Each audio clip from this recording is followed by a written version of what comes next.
Les autres mots, c'est que c'est tout simplement une injure raciste et sexiste. Il n'y a pas d'autre mot que ça. Beurette, c'est discriminant. C'est comme si vous dites nigger aux États-Unis, d'accord? Non, un noir peut le dire, un arabe peut dire beurette.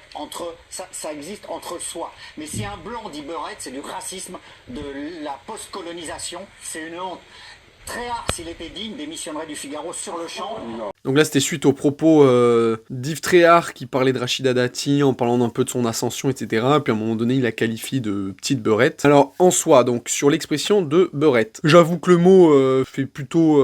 c'est pas que c'est péjoratif, mais c'est très ancien, voilà. C'était pour dire, même quand on disait un beurre et tout ça, enfin, désolé, mais même beurre, on le dit plus maintenant pour parler des Arabes. On dit arabe. Et là, il y a eu tout un débat comme quoi, oui, mais le fait de dire et... E de TE, c'est beaucoup plus péjoratif, c'est pas le féminin de beurre, enfin bon bref, il y a tout un truc. En même temps, ce qui me fait rire, c'est que sur les sites pornographiques, il y a des catégories beurrettes, mais ça ne choque absolument personne, hein. Il y a personne qui porte plainte contre ça, donc voilà, c'est rigolo. Quand on voit que c'est ces sites-là qui sont les plus vus dans le monde, je veux dire, voilà, si ça faisait chier des gens, c'est bizarre que dans ce cas de figure, ça gêne personne, alors que là, dans les médias, ça choque tout le monde. Bref, je suis d'accord que, voilà, dire cette phrase-là, machin, c'est pas pro, c'est pas médiatique. On dit pas petite beurette, c'est vrai que ça fait un peu péjoratif. Qu'au niveau du racisme, là, faut pas exagérer, quoi. Surtout qu'il le dit dans un contexte où, voilà, c'est pour... Justement, c'était ça, Rachida Dati, c'était la petite beurette. Ça fait pas forcément bien de le dire, mais il pouvait pas le dire autrement parce que c'était ce qu'elle représentait. Et alors, par contre... Là où ça me dégoûte absolument, c'est l'intervention de Gilles Verdez.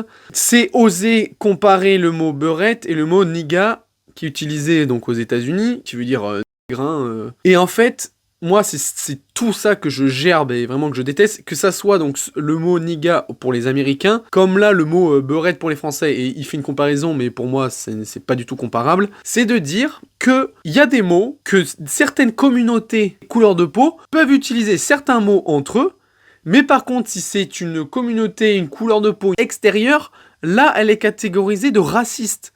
Mais ça, pour moi, c'est le comble du racisme. Il n'y a pas plus raciste que ça. Qu'il y ait des mots autorisés pour certaines personnes et interdits pour d'autres. Dans un monde où on veut une égalité parfaite et tout, et là, franchement, tous les wokistes de la planète devraient être choqués par ce qu'ils viennent de dire. Et devraient être d'accord pour qu'on autorise soit le mot niga et la beurette pour tout le monde, soit qu'on l'interdise pour tout le monde.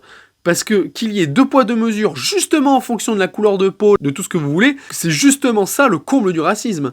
Donc voilà, ça m'insupporte.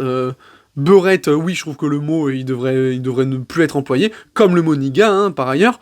Mais voilà, enfin, qu'il soit autorisé par certaines communautés, et du coup considéré comme raciste par d'autres, c'est ça le comble du racisme.